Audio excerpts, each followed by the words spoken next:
Hey, today's guest is Adrian Skoglund, CEO and co-founder of Forento. He started building this company straight out of high school after launching an online course and realizing the platform world was broken. Now, Forento is used in over 130 countries, helping creators turn knowledge into business. He's young, sharp, product-driven, and honestly, one of the most modern founders we've met here. Let's get into it. So Adrian, thank you very much for being here with us today. I'm glad to be here. I have a big question for you starting right now. So a little bit about your entrepreneurial journey. So you and a co-founder, Lucas, you started a course right from high school.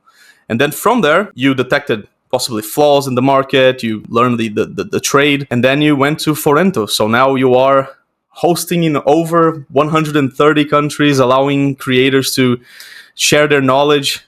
How was that journey? That's a really good question. The journey began in the last year of high school for myself and Lucas. We had this entrepreneurship class the year prior where we were asked to start a company. And we started a gaming company where we built a mobile game.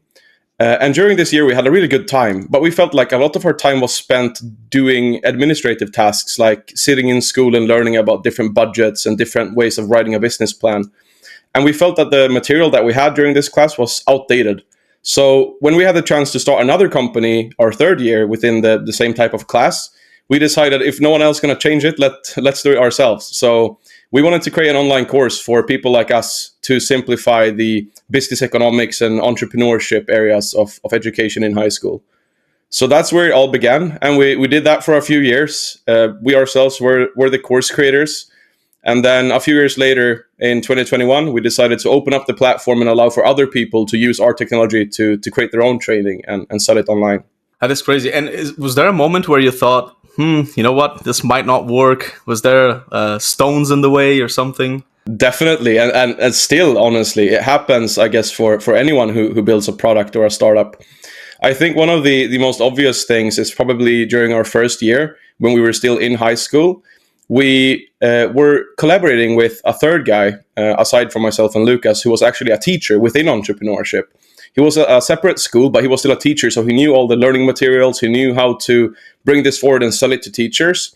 So when he left, it was essentially just me and Lucas. He left us there with nothing. We had this one course, but we had no idea how to add more content, what to add to it. We had no idea how to get into schools and sell it to people. So he left the company after about 8 months, while it was still a school project, I guess. But at that time, it was really hard for us. We were actually talking about ending it all and just building something else because we had experience building other stuff before. And the primary reason for building this educational product for high schools was because we had this guy with us who knew everything about education or entrepreneurship education in high school.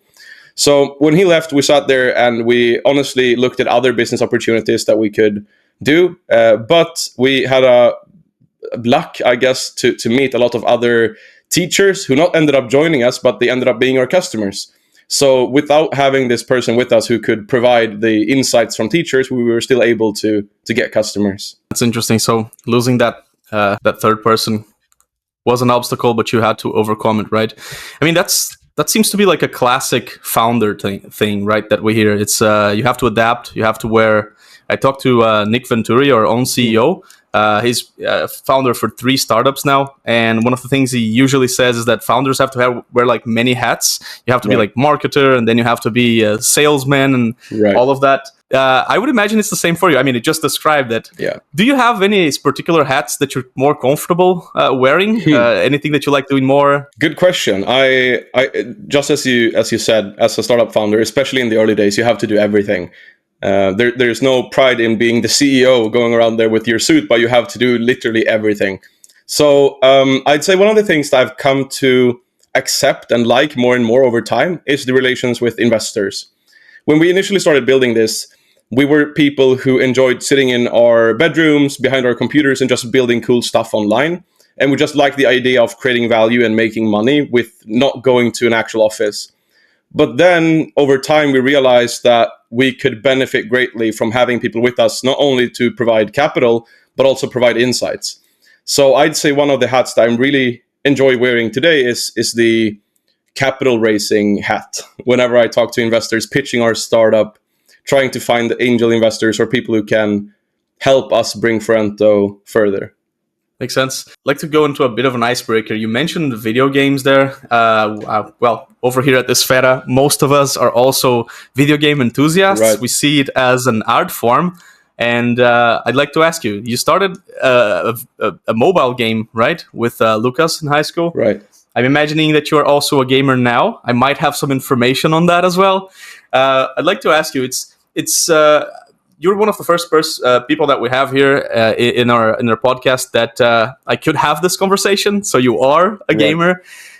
Do you draw inspiration from video games? How do you see that connection between like business life and a hobby, an art such as video games? Right. No, definitely. I'd say as a enjoyer of video games, there are two things primarily that I take with me into business. The first one being competitiveness. I've always appreciated winning. Like, I have friends who do sports or do video games, and they just enjoy doing it. Whereas I also do that, but I'm always in it to win it. If there's no chance of winning, I see no reason to participate. And it's the same with gaming. So I've always been a competitive gamer where I appreciate climbing ranks. I appreciate being on top lists, leaderboards, and such things. So I'd say that's the first thing. If I'm starting something, if I'm doing a project, I'm starting it to win.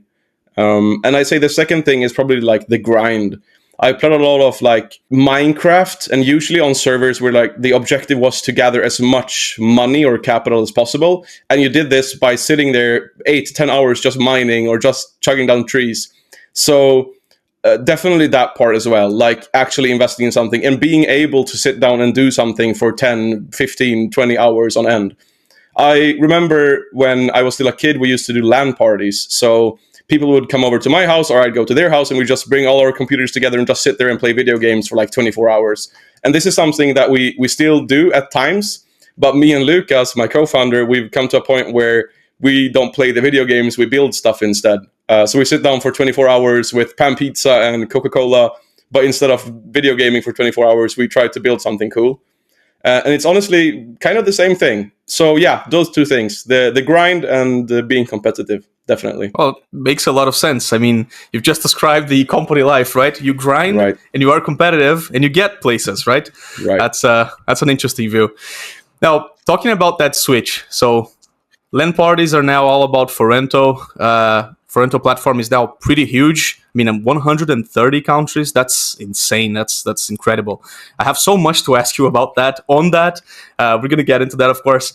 But starting a bit about Forento. So you started out, you and Lucas, having this complicated task of handling your course, handling the knowledge you had, trying to get that out there to people that had interest in the knowledge, and now you are enabling people that are in a situation very similar to where you were. Right. And how do you feel about that? What kind of knowledge did you bring from all of that, the struggles, and how is Forento like helping people that are now in the position you guys were? Right. No, I'd say the biggest thing was when we started building Forento, we just had this idea of an online course. We wanted to create a course that would be an alternative to the physical education material that we had. And we thought creating an online course would be an easy task. You create the material, you find any sort of platform, and then just publish it, and then you're done with it. But truth is, we tried probably a handful of different products out there, and all of them were just really complicated. We spent months on months trying to learn how to navigate these complex tools in order to just publish one online course. And we, as tech enthusiasts or people who grew up computer native, felt like if we have a hard time with this, there has to be other people who also have a hard time creating their online course. So it was a few years in when we started connecting with other course creators, not with the objective of learning this, but with the objective of learning how we can scale our own online course business. And when we did so, we realized that all of these other people in our network, they had the exact same experience. Either they had successfully learned how to manage these tools, spent a year learning them, and then published their course, and now they're spending hours every week just doing admin work, or they just gave up on the idea of creating an online course because it was too complex. So I'd say that's the thing that we help people with. We minimize all of this admin work and these tech hassles so that you can focus on actually creating value. Because the coaches, creators, and entrepreneurs that we work with, they are usually very good at one specific thing, which is what they're trying to teach other people. And they cannot be bothered learning how to navigate tools or spending 2 hours inviting a new student or changing their domain name. It needs to be very easy so that you can focus on what truly matters, which is creating and distributing value. That makes a lot of sense. And what you just said brings me to user experience. We know you because of course, we know you value user experience. I think it's all about exactly what you said, making it easier for users. What's your take on UX? And when you guys started, was that an immediate? Based on the logic of Forento, it seems to be like something that the experience was valued.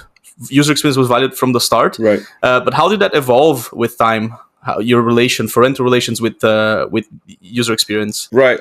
I'd say initially it was quite easy because the product was still quite small. Whenever you don't have that many options to give people, it's quite simple to deliver in an easy to understand way. But now Forento's grown into a product that's honestly really big. You could use Forento to build almost anything. And with that, the product also becomes more complex. So without boasting Esfera, I'd say it has been really important to us to collaborate with someone who truly understands what we're trying to do. And in our case, that has been your agency.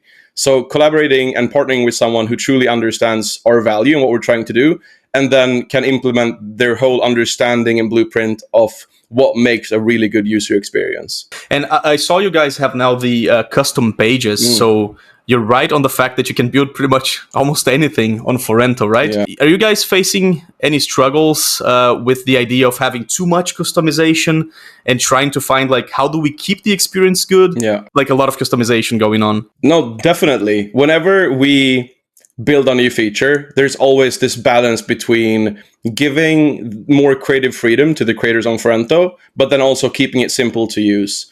Because for every person who asks for a specific feature, there's always a bunch of other creators who are going to have a hard time due to us implementing it. It's going to add one more alternative for them, and it's going to cause some sort of overwhelming or some sort of feeling that could become an obstacle for them.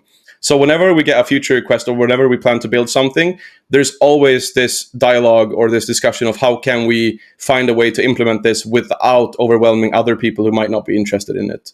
So yeah, definitely, it's a balance of giving creative freedom and then also keeping it very easy to use. That's incredible. I really praise the logic of, it's not just about like throwing all the possible features. It's about thinking like, hey, is this new feature is it going to be a very good thing? Yeah. Or could it be, breaking the experience for someone that's not going to be using this? Right. The platform grew. I mean, we've mentioned 130 countries. You now must have a lot of different user personas using the platform. How is it like? How do you guys handle like so many different personas? I imagine, or you're everywhere, man. How do you handle that? No, I hear you. I think the quickest answer is that Forento is for many people a very good solution, but there are always some types of customers who would be better off using an alternative to Forento. With that said, it's important for us to not try and target everyone.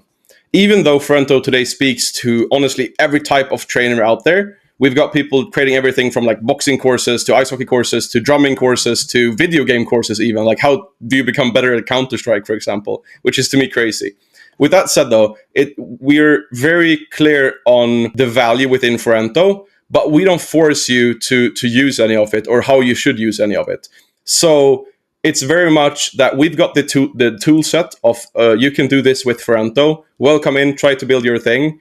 And most people are able to, but then there's always a few customers who are better off using an alternative, like building their own software from scratch, for example, or other alternatives, definitely.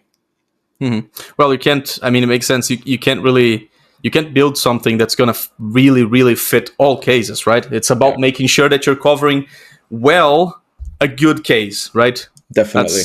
You mentioned the creators there. I was having a look, and you have from, drumming, boxing, up until something which I had to Google. I think it was optometry. I was like, okay, what is this? Right. I was like, oh, of course, that's it. What are some of the, let's say, most uncommon? You've mentioned Counter-Strike. I'll be honest. That one, there was a point in my life where I would have taken that course, man. I just needed to know where to smoke in dust. Right. I guess you have a curse for that. What's some of the more, let's say, the more different ones that you have seen? There's a lot of ones which I've gotten really shocked about. Like the boxing course, for example, it's not a default boxing course.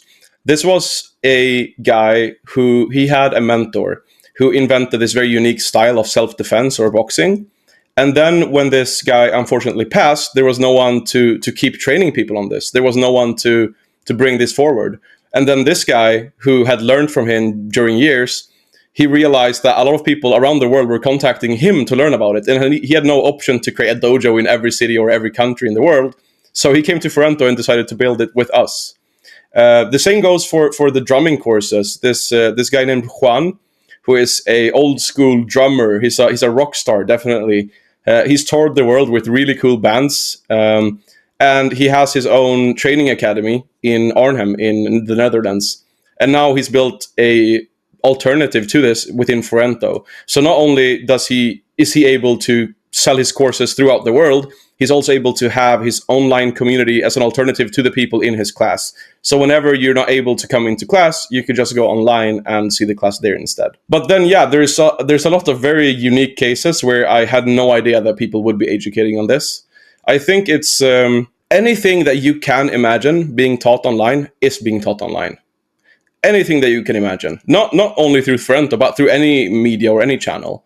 So yeah, there's a lot of really niche use cases that one would not think of. One that I'm working with right now is actually a pretty interesting story. It is this guy who, he was early at Spotify. He led growth at Spotify in the early days. And then he went on to join a venture capital firm. And then he went on to build his own business where he raised a lot of money. And through this time, he learned about raising capital from investors. So he decided to build his own training program on how to raise funding, how to pitch investors with your startup idea. And we realized this. We found him on the Forento platform, creating this pitch perfect course on how to pitch investors. And now, 6 months later, he's actually an investor in Forento. So that's quite cool. Not only a creator on Forento, but also a investor now and co-owner. That's cool. You've got some pretty much movie stories there going on. Almost. I mean, that's the boxing one. That's a movie story. I mean, incredible. I agree. It's inspirational. Yep, it is. And Adrian, you have all kinds of creators. You've seen all kinds of course creators. What would you say separates a successful creator from a not so successful, or in a different wording, what would your advice be to someone starting and looking to be a great creator? I think it's very much about getting it out there. I see a lot of course creators spending 6-12 months developing their course before ever showing it to anyone. And while it's very important to spend time with your training program, it's also very important to get outside feedback on it early. Because if you're just sitting there in your room or in your office creating this course just based on your assumptions and your understanding, you're going to have to be very lucky in order to hit every one of these factors. So if you instead show it to people and ask for feedback, you're going to have a lot of an easier time understanding what they want to learn, where they struggle, and how you can develop the program. So I'd say that my biggest piece of advice is, as soon as possible, share your training program with the people you're trying to sell it to and collect their feedback and then optimize the training for them. And it's always easier if you do it early, because then you're not going to spend months creating it and then having to go back and remove parts and redo it. So that would be the first step. I think the second step, when it comes to having your course published already, I think the creators that are set apart from others are the ones who are willing to do content, willing to generate traffic. It's possible to go out there and do advertising or partnerships with people to generate traffic that way, or even do SEO. But I think the people who are able to generate like steady revenue from their training programs, these are the people that also own their audience. They have some sort of YouTube channel or TikTok page where they actively create content and engage with their audience. And a few percent of their viewers or of their subscribers also convert into customers. I would say that's the biggest difference between those who make it and those who don't when it comes to advertising your course. Mm-hmm. Interesting approach. So getting it out there. Would you say, as an entrepreneur, you lost the fear of failure, or would you say people should be losing the fear of failure? That's a really interesting question. It's probably not good to go around being afraid, but then also I think I am, right? I think it's very hard not to be. If you really want something, you are going to fear not getting it. But then if you go around being afraid, it's most likely because you spend time thinking about these possible bad outcomes. And if you spend time doing that, if you spend your very, very important and valuable like brain real estate thinking about these things, then you're probably not getting the same output. So if you go around feeling very scared of failure, then you probably need to change up how you think and what you think about And if that's talking more to your co-founders, talking to a therapist, or just watching Netflix, I don't know. But I don't think it's good to go around thinking about these bad outcomes all the time. Because as a startup founder, 9 out of 10 startups fail. That's just the way it is. It's objective. It has nothing to do with me or anyone else. It's just the fact. And you need to understand that this is the fact and this is the way things go. But going around and being afraid of it, I don't think is a good idea. Makes sense. I have a client. He talked to me once about the fail fast approach. He had this approach where his idea was, let's just try and fail fast, and we'll eventually get to a point where we're not failing. What's happening? And then that's where he found success. And I think that was inspiring for me. Just the idea of instead of going afraid, just go and think, what? Let's try and fail as fast as we can if we're going to fail here. But yeah, we've seen all kinds of logics, right? I definitely agree with that. I think that's quite similar to the approach course creators should have when they share their course with people. It's better to, if you have an idea of, I think this is going to be really valuable and this is going to be helpful to people. If you get it out there really fast and you realize, oh shit, this isn't it, then you can just go ahead and build the next thing. But if you spend 3 years building it before showing it to people, it's going to be 3 years until you realize that you failed. And then you wasted 3 years of your life for nothing. So yeah, definitely. That's a really good piece of advice. Fail fast. Yep, fail fast. What you said, Adrian, I mean, spending 3 years without getting feedback, in UX, that's usually a problem for us. Because we mostly, many times, we struggle to get input from actual users, right? We're working with devs, we're working with founders, but then getting that out there takes a while, right. And we get surprising results. I mean, you surely know about this. I know there's a lot of UX put into Forento. We learn things when something is exposed to the user, but we'll simply never pick up, right? Yeah. Even with good research, there's going to be things that you go like, yeah, we didn't see that one under the radar. That one was not predictable, right? Definitely. So that's a similar approach on UX, right? Yeah, it goes for, I think, anything you're trying to build, right? If you just go out from what you have, what your assumptions are, you're going to have to be very lucky. You're going to have to bet completely right. But there's a cheat code, and that's just talk to the people who you're trying to sell it to and the people that use it, and they're going to tell you what they think and what they feel. And it's your job to implement that into the next iteration. Exactly. And saying it like that, it sounds so obvious, right? Just, yeah. Ask people's opinion on it. They're going to use it. Right? That's right. Adrian, I'd like to kind of poke you around on your thoughts on AI. It's very hard not to talk about it, right? It's such a big thing nowadays. It's there's different views on it, positive, negative. I'll make a very open question and just get it out loud. Adrian, what is your view on AI? I think when it comes to generative AI, it's very helpful to me, my organization, and then also our customers. I think most of the creators on Forento, they use generative AI in one way or another. If it's for generating ideas for their Facebook posts or if it's for creating their course content, I think it's very helpful. But I also think there's a big misconception of how it works. It's all about how well or what information you give it. So I think there needs to be a balance between these really newbie creators inputting very basic information into GPT and expecting to get something really good back to these like prompt engineers. You're going to have to find some sort of middle ground. And I hope that the understanding of generative AI will become better over time so that it will be more easily accessible to people who don't really understand what a prompt is or how to write it. Because I see way too many people who think that generative AI is going to do their job or take their job even. Whereas if you're the person managing it and you come to a place where you can do it efficiently, then it's not taking your job, it's helping you do your job better. So yeah, I think there's a bunch of misconceptions around generative AI, but it's very helpful. I can say to me and my organization, it's helped us be a lot more efficient in multiple ways. Mm-hmm. Could be a hot question, but do you think course creation and AI, do you see it as a threat or do you see it as this tool, this opportunity? I see it as a tool. I have a very hard time seeing it would be a threat. I guess it could, but no, I see it as a tool. And I think everyone who are creating content or training people should see it the same way. Yep. Not an expert, of course, but out of a personal opinion, I mean, having this human aspect, human experience aspect, for instance, you've mentioned sports and stuff. Getting information from someone who knows what they're talking about in sport, you could simulate that with a very, very good AI, but that connection of like what happens, the experiences you have had, and you as a human, and then like passing this on to another human. I don't think this will ever be like replaced, right? It's such a core human thing to do. Yeah. Get experience from someone else and try to absorb that, right? Yeah, you're completely right. I think the thing with online training even is that most of the information shared through courses is already available. The thing that these creators do very well is they, first of all, they deliver the information in a way where it's understandable, it's easy to digest, and then easy to implement. But they sell you the value rather than sell you the information itself. So I think that, sure, AI will be able to generate and share this information with you more easily or easy to understand, but you're still going to require someone to tell you the value of it and share the actual value. That's usually where the sale happens. Mm-hmm.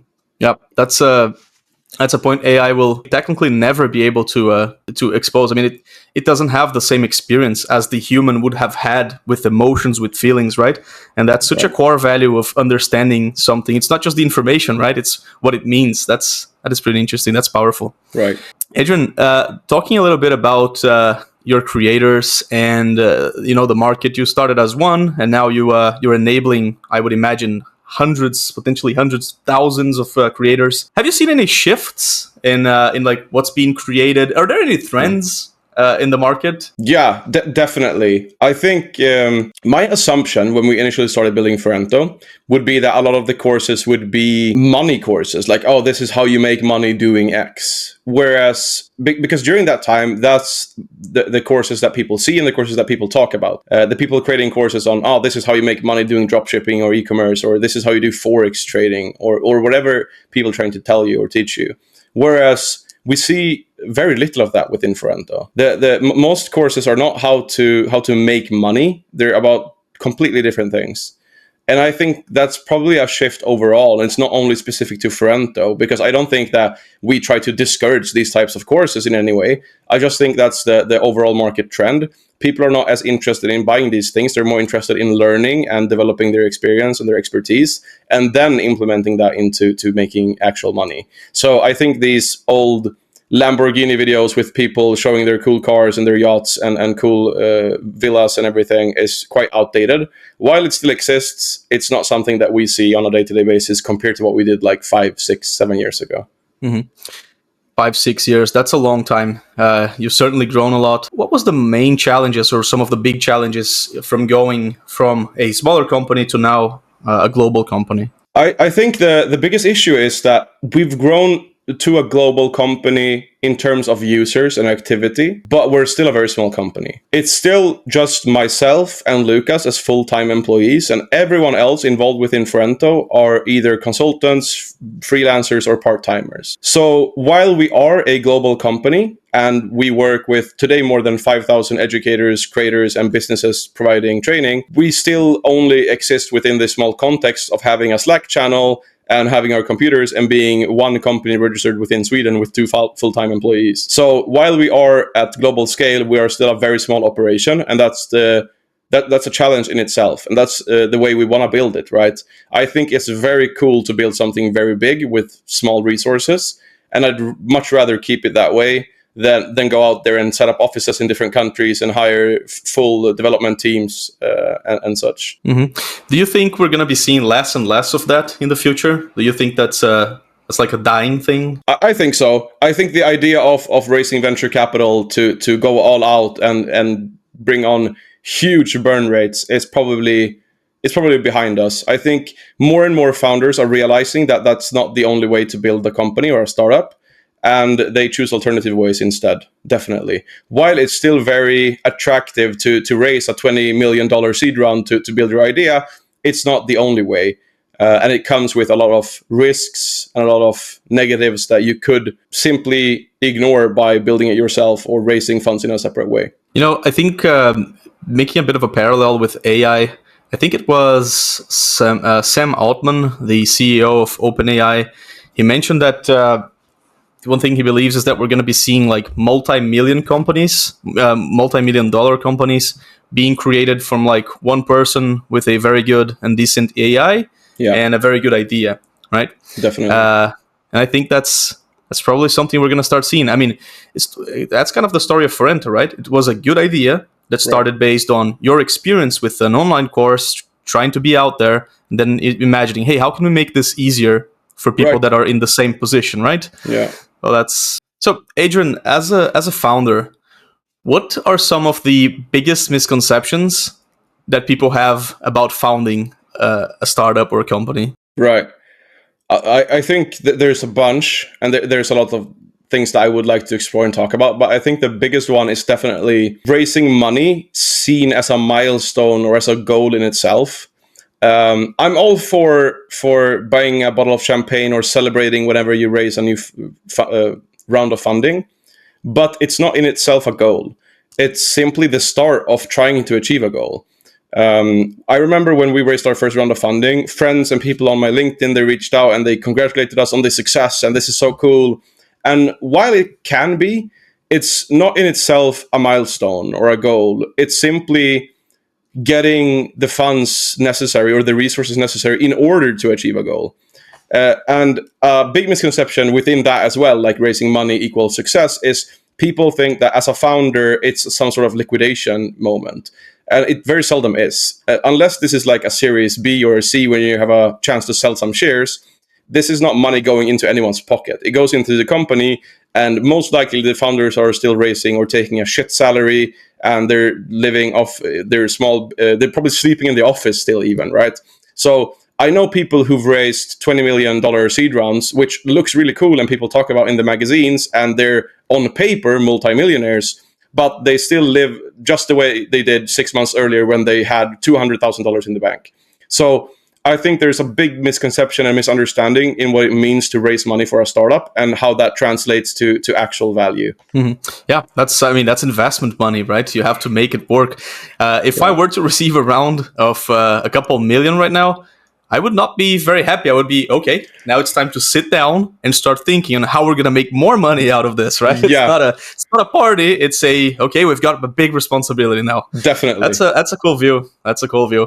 And I've certainly seen a lot of companies failing because of money mismanagement, right? Just you get that money, it must be like, it's raining money. Now it's have you seen any similar cases like where money came too easy? Yeah, definitely. And I think one big problem with raising a lot of money is if you raise $20 million, let's say, the VC is expecting you to burn through that in 12 months, in 18 months, which means you have to take up these really big costs. You have to bring on huge teams and get these fancy offices because you're supposed to burn through that money. But then that also raises the bar for when can I become profitable? That also raises the bar for what should we achieve in these 12, 18 months.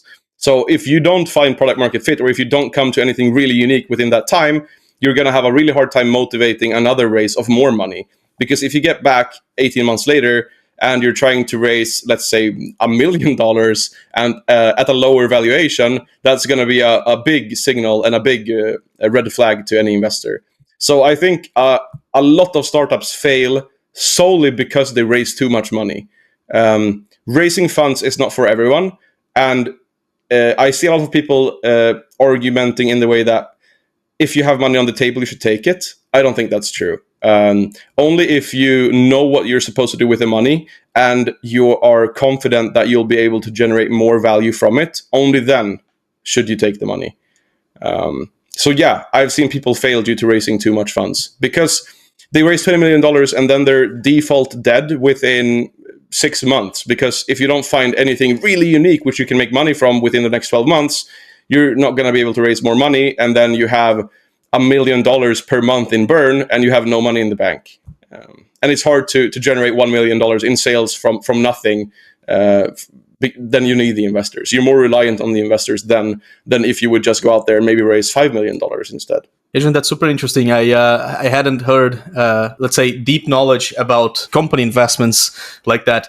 It's crazy how there's then this pressure, right? So of course you receive investment. I think it's so. From what it sounds for me like, it's like, okay, now the clock is ticking. You have to start essentially using that up. Yeah. Is that a struggle? When you guys receive investments, is that something you immediately start, having to go on a meeting about it and let's start a plan? Or Yeah, it's already predetermined. We've never been in a position where we raised money for the fuck of it. We always had a really specific reason for raising the money, and we've also been in a position where it's a luxury position where we've been able to almost select or pick the people that we work with. We have one venture capital firm on our shareholder list. And other than that, there's just angel investors. These are people who have been founders themselves and that provide a very clear value to us as a company. These are people who we know can bring value to us other than just capital. Because truth is, capital is accessible almost anywhere. You could go to the bank and get a loan, right? But they're not going to help you with anything. They're not going to be incentivized to assist you with anything. And even if they are, they're bank people. They're not people who know how to build your business. So in our position, we've been lucky to have investors on board who really knows what they're doing, and they can help us with specific things. A few people on top of my mind who are on our shareholder list who provide real value is, for example, our chairman of the board. His name is Per, and he's been with us since the very early days, since we were actually still creating courses ourselves. And he provides a bunch of value to us. Not only can we have these calls with him where we can pick his brain on things, and he asks us really good questions which makes us think about really good things, but he also has almost his own incubator. So he's invested in maybe 15 to 20 startups, and we meet 2 times a year, and we have a really cool dinner for like 12 hours. We just sit there and we talk about any challenge that any company might have, and we can pick brains of other entrepreneurs who are building really cool stuff. We also have the investor that I just mentioned, right? Axel, who creates a course on how to fundraise. Not only is he now an investor in Forento, but he's also a customer, which means he understands our product better than most other investors. He knows what we're building and why. Our third investor that's on top of my mind, his name is Daniel. And he actually works at Neko Health, which is now one of the hottest startups in Europe. They do this body scan. And it's actually a company started by Daniel Ek, the founder of Spotify.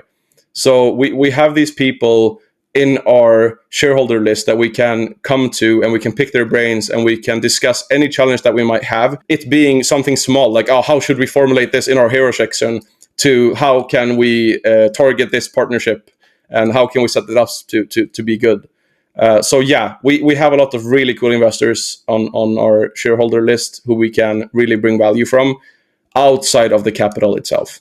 That's invaluable. When you mention you and Lucas, for instance, being there on the computer, it almost seems like you get kind of like overburned, perhaps having to decide everything, but being able to like have this access, right, to people that not only are available, but people that have skin in the game, right? So they are literally invested in it. Yeah. That's I would imagine that's like, as you said, kind of like a luxury position, right? Like such a well-built, strong background for your company. That's incredible, Adrian. And you do seem to be indeed very interested in the financial aspects, on the investments aspects, right? Of that.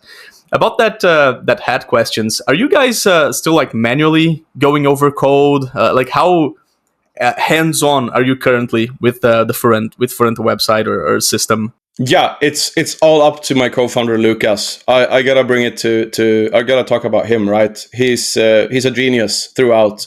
Ever since day one, Lucas has written every single line of code in the entire product. We have till today not hired any external or gotten any external resources for product development. Everything has been done by him, and that goes back to even building the mobile game, right? I come up with these crazy ideas for things we want to build. Initially, it was just my crazy ideas. Now it's more like, oh, this is what the creators want. This is what the customers talk about. But he's able to understand what we come up with and then able to implement and build it in a really cool way. So I got to give it all to him. He's a genius coder, and I couldn't imagine working with anyone else on like building the actual software. That's incredible. Having a good fit with the people you work with, that's such a core element, right? Of feeling comfortable and being happy. And by being happy, being productive, right? Giving users Exactly. what they want. Adrian, if you were to start back, you mentioned Lucas, you guys are pretty much together from right from the start. Not pretty much, you're literally together right from the start. If you guys could change anything, or if you could have changed anything from your starting journey with today's knowledge, what would you have changed, if you would? Right. I think it's easy to say I wouldn't change anything because then we wouldn't be here today, right? But that's the easy answer. So I think there's a few things, definitely. I think we would have built the product in a different way. We probably would have launched it a bit earlier. Like I said, it's really important to get user feedback early. I think we maybe spent too many months building it before launching. I'd also say we'd focus more on maybe the business end. We're today a company which has a really good product. Our customers love Forento and they really appreciate what it is. But I think we might have missed a few opportunities of like low-hanging fruit if we just focused more on like the business end of things in the early days. Because now we've been in a position where we've been lucky to grow. We've had this chance to add thousands of creators through just listing on software sites and just mentioning Forento organically. But if we focused more on growth and adding business in the early days, the product also perhaps would be different today. So it's hard to say, but primarily that. We would have spent more time focusing on the business end in the early days rather than perfecting the product. Interesting. And we've looked at the past. Let's maybe have a look at the future. Where do you see Forento going? I mean, you guys are all over the world now. What's the next step? I think the next step for Forento is becoming the guarantee or the default go-to product for anyone who wants to create a training product. Initially, when we started building this, we found that it's very easy to set up a e-commerce site where you sell a physical product. If that's a skateboard or a pen or a water bottle, whatever it is, it's quite easy to set it up. But the same process for selling a digital product is much more complicated. So I'd say in 3-5 years, I want Forento to be default option for anyone who wants to create or sell a digital product within training specifically. That makes sense. E-commerce, I can think a million ways to get a site going and sell a product. Right. With an online course, today I think Forento. So I think we're on the right track there. Right. That's awesome, Adrian. Right. And apart from Forento, picking a bit your founder brain, let's say you had the opportunity to start another business now, to do exactly what you have done with the Forento idea. What business would you start? What do you think is a market that's interesting right now? Right now, I, of course, am biased, but I really like the creator space. I really appreciate working with people who are creative and want to share content or knowledge or expertise. So it would probably still be something in the creator space. With that said, however, me and Lucas, we've done these like weekend projects, like I mentioned to you, on these LAN parties where we've come up with different ideas. And it's been everything from pizza apps, like we built Forento for pizza. So instead of going to like Uber Eats or like these marketplaces, you would create your own website where you could have the entire purchase flow and like the menu and having it delivered automatically, all of these things. So it was kind of like, oh, let's build Forento for pizza. We did that just as a fun thing. We never launched it. Another thing we did was we ventured into Roblox games. It's a huge market. Yeah, it's a huge market for building games on Roblox. And we got a friend to a friend who was very, I cannot say lucky, but he built a game in the early days, which he exited in the billions range. And just because of that, we wanted to try it out. So we spent a few weekends building fun stuff on Roblox. That was cool. So yeah, I think a lot of things. I'm just excited about creating cool stuff online. And then what it is, it's very hard to say. The answer in a week from now might be completely different. That makes sense. No, something tells me you guys should build a game again. You have so many creators by now. You can talk to a couple of clients there, so a couple of customers, and when you see it, you have a game going on, man. Right. Probably, yeah. I still appreciate the whole game thing, so yeah. That's cool. That's pretty cool. Adrian, I was thinking of us doing a quick fire section now. Just some questions with some quick answers to see how you go. Are you down for that? I'm down. Let's go. Okay, so Adrian, let's go for a quick fire section. I'm going to throw in some questions, and the idea here are quick answers. First one, starting. What's one business or startup that you look up to? Ticktail. It was a Swedish Shopify alternative that was later acquired by Shopify. when we started Forento, we pitched it as Ticktail, but for education. So yeah, Ticktail, definitely. Ticktail, interesting.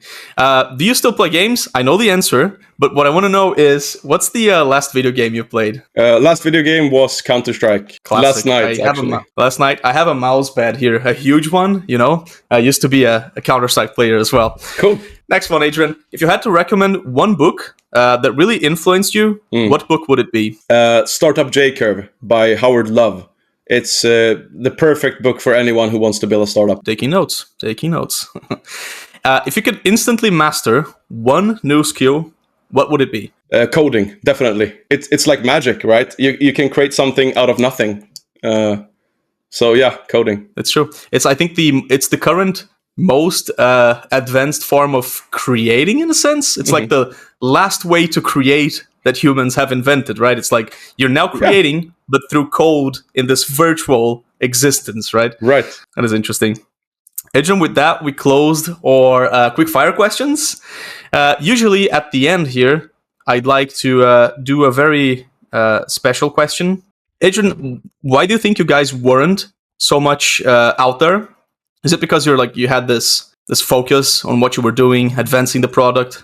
Yeah, definitely. I think when building a product, if you want to create a really good product, it's really important to focus. For us, that includes two things: talking to users and building product. And I think building a startup or a software startup, these two things are the most important things to focus on. And while you can still do other things as well, we decided to do those things and those things only. Now when we've come to a place where we think our product is really good, it's not done, it's never done, but it's really good, I think I have a bigger chance of having some time in my calendar scheduled toward creating. Makes a lot of sense. Adrian, how do you feel about, in a sense, representing Forento, right? Representing this idea of yours. How's that like for you? That's actually a really interesting question. It's now probably the first time I actually try to be the face of Forento in a sense. Before this, we had spokespersons. Like when we had our own podcast a few years ago, this was hosted by an external guy. We hired someone called Jake, who was a great spokesperson. He did great videos, and he hosted this. And the same goes for our YouTube channel, like our video demos or videos where we talk about creating online courses. That's not done by me. I'm not on the camera. We have our content creator, Jake, doing that, or Josh instead. So I think I appreciate it more now, but I have had a hard time doing content and stuff like this. I do feel I'm better off doing deep work rather than doing sales or doing content, but it's something that I appreciate and I want to do it more. You know, having the founders, Adrian, or co-founders, just bring this special mix, right, to how the company publicly presents itself. I mean, it's kind of like you exposing the idea. You have this entire personality, and you seem to like it, right? Can you tell us a little bit more about this idea of being out there and representing Forento? Yeah, definitely. I think just as you said, there's a clear benefit of having someone from the founder team doing the content and presenting it, because you have a unique insight to what you're building and why that you cannot as easily give someone else to present. So with that said, I just simply overcame my own struggles with creating content. And I still have a hard time doing this, right? Sitting in front of the camera and talking. But it's not as much of a hard time as it would be simply ignoring it and just having someone else do it. I think it's still very important. And for that, it's something that needs to be done. And with that said, I still enjoy it. I cannot stick that under the table. I do enjoy doing content. And Adrian, do you have more projects coming? I realize you guys are currently having conversations with your creators and getting their stories on the website. That's really inspiring, by the way. Is there any more plans on your radar there? Yeah, definitely. We're still doing a lot of conversations with creators. I have probably 100 conversations every day with people on Forento and what they're building. Usually, this is just conversation about how can we help them do more. But some of them turn out to be interviews that we then publish on the website, on the blog, where we highlight what they do and why. For me personally, I want to do more content about startups. So I'm doing more content just like this, talking with the camera about what we're doing at Forento, why. Like just 2 days ago, I did a video talking about what I think is the biggest challenge for startup founders, which is fake work. the idea of doing a lot of work, sitting behind your computer maybe for 16 hours every day, but the tasks you're doing are not the tasks that you should be doing. It's the tasks that feel good and might look good, but it's not the tasks that actually bring you forward. So in the future, I want to do more content on my own where I talk about Forento and my learnings as a startup founder. So yeah, that's on the map. That's cool. You have the classic founder experience, idea, idea based on your experience, and then you saw a way to get that to users and to make that profitable, right? What's an advice that you would have for someone that has right now, let's say, for instance, I have now, based on an experience that I have detected a possibility to improve something on the market. What would be your advice? Like how to make that into a successful product? The first thing would be come up with, you probably have 3 to 5 ideas for what your product or service could be. Bring that and pitch that to people. Pitch it as if you already have it. Pitch it as if you already have this product to sell to people. And if they want to buy it, then go out and build it.